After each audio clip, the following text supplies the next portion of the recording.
從來都不理解，何時開始喜歡相爭相克相害？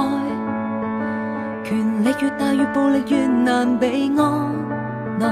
人性逐漸被掩蓋。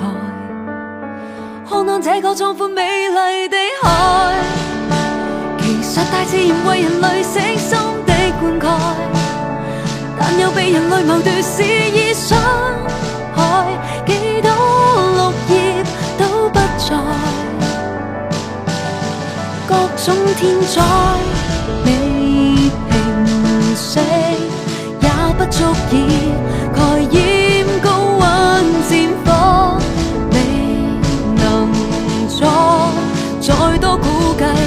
卻總躲不過人話，用眼睛觀看吧，遍野開吧，用耳朵聽一聽那些呼喊，是真如此的繁華，但留不起這個家。若戰火不間斷，仇恨種下，恐懼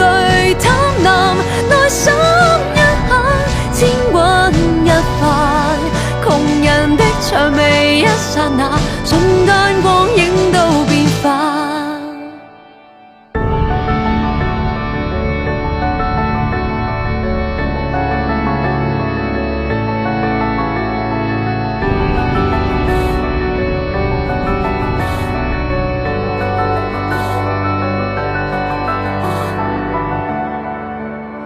全世界也染上了怪病，多少苦痛掙扎中難的喪命，難道亦是種把柄？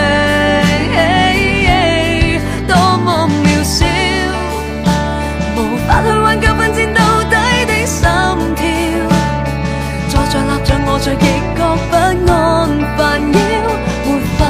從心裏抹掉。各種天災未平息，也不足以蓋掩高溫戰火，未能阻，那需估計，有天終須吞下惡果。用眼睛觀看吧，遍野開吧，用耳朵聽一聽那些呼喊，